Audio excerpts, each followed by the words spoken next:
เดินพรตอนเช้าวันนี้ก็ทำกิจวัตรเนาะของสงฆ์คือออกรับบิณฑบาต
ภิวาทานาสีเนจานิจั จั ง ง วุ วุ ต ตา ตา ปจายิโนจตารโอธรรมาวัฏันติอายุวโนสุขังภารัง โสยติธรรมโม จา จา ญานิทัสสิโตเปตานังพุทธจักตาอุลาลาภลันจาภิกขุนามานุปาตินัง เวหิปุญญัง ปัจจุตังอนัปปกันติ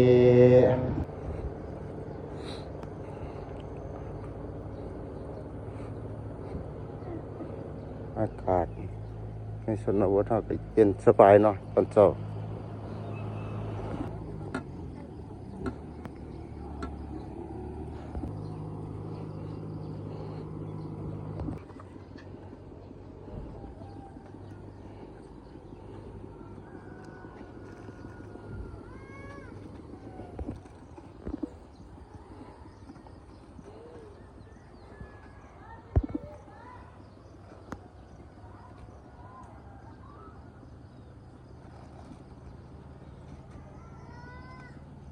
อาภิวาทานาสีเนจา จา นิ นิจังวุตาปจายิโนจตารโอธรรมาวัฏันติอายุวโนสุขังภารัง โสยติธรรมโมจาญานิ นิ ทั ทั ส ส สิ สิ โต โต เป เป ตา ตา นั นั ง ง พุ พุ ท ท ธ ธ จั จั ก ก ตา ตาบุรลาภลันจาภิกขุนามานุปาตินันตุเมหิปุญญังปัสสุตังอนัปปกันติเป็นเขตชุมชนเนาะในวันครบรอบเมืองสนคามทั้งพระอาจารย์เป็นก็ได้ออกรับบิณฑบาตตอนเช้าๆเขาก็ได้ติดตาม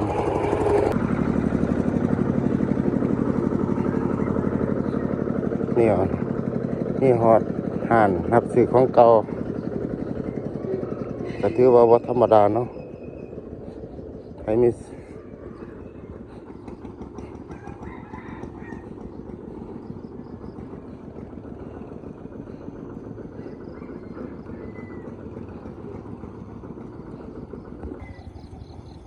ช่วงเช้านี่คือบ้านห่างจะผู้เฒ่าเลี้ยงลูกเลี้ยงหลานอยู่วัดอายุวานเนาะเพราะว่าวัยรุ่นหรือว่าหนุ่มสาวเขาก็สิหนี้ไปเหตุการณ์เหตุงานเหลือแต่ผู้เฒ่าเลี้ยงลูกไว้ในบ้าน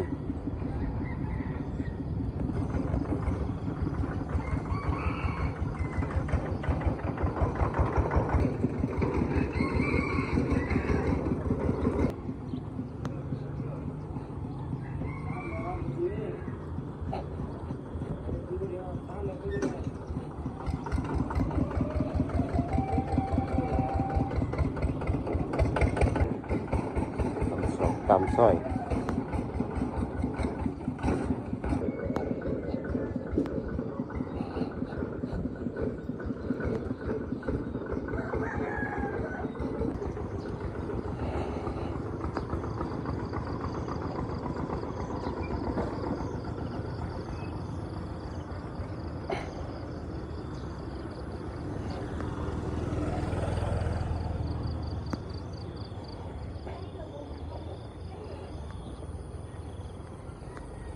ถนนบนทางเนาะในหมู่บ้านหรือว่าเขตชนบทของเราก็สิประมาณนี้เนาะมันฝนตกก็สิจื้อ นี่หน่อยนึงเป็นทางเจริญมือเจริญเว้นเนาะออกครับบิณฑบาตนะครับ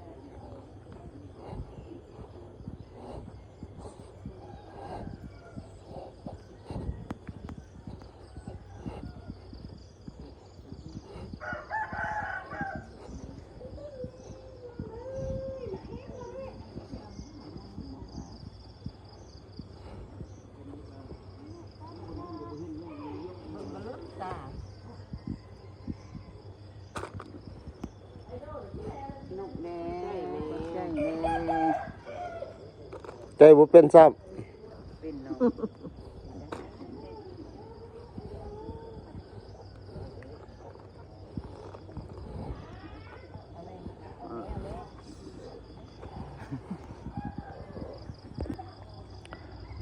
นี่เป็นภาพบรรยากาศเนาะยามเช้าๆอยู่ที่บ้านโคกครอเมืองสารคามแข้งเมืองจันทน์ของเราทางครูบาอาจารย์ก็จะได้ออกครับบิณฑบาตเนาะ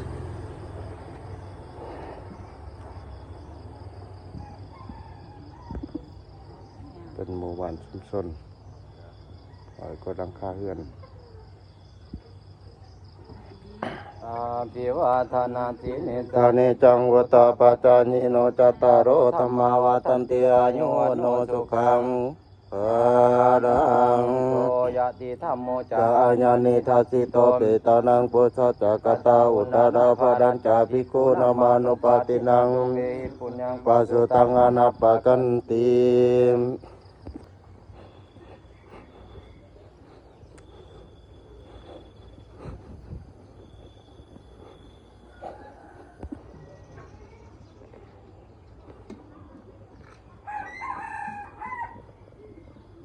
ลิงบาดกระทำใจคือผิดหันที่ตั้งมั่นเดียวเราก็ผิด อาภิวาทนาสีนิส ตาเนจังวตาปัจจานิโนจัตตารโอธรรม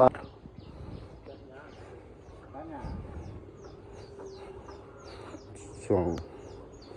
กลางเบ็นนี่เนาะซีเมนผู้เฒ่าเอาดุกระดานอยู่บ้านอยู่เฮือนเนาะเลี้ยงลูกเลี้ยงเต้าแล้วก็เลี้ยงดาน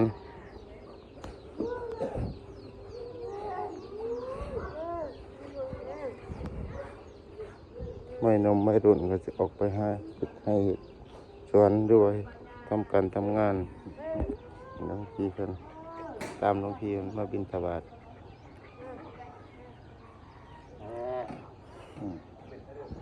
เนจานิจังวุธาปัจจานิโนจั จั ต ต ตา ตารโอธรรมาวัฏันติอายุวโนสุขัง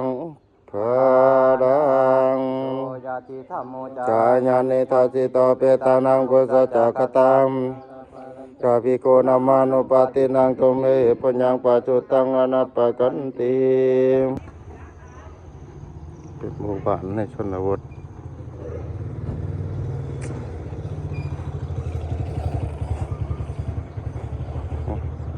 ว่ายามบุญน้ำยามศีลเนาะยามมีงานมีการนี่สิคืดเนาะเพราะว่าเขากลับบ้านกลับซองเนาะหลังจากไปเบียดงานกลับมาก็สิมีเปิดเพลงเปิดย่างกินเลี้ยงถ้ามีบุญมีงานก็สิคืดเนี่ยแต่ว่าบุญมีบุญมีงานก็สิเงียบเหงา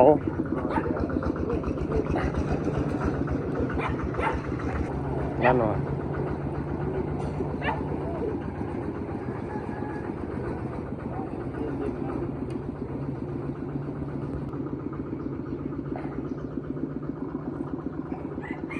อาภิวาทนาสีนิสานิจัง พุทธาปัจจานิโนจัตตารโอธรรมวัฏันติอายุวโนสุขังภารังนี่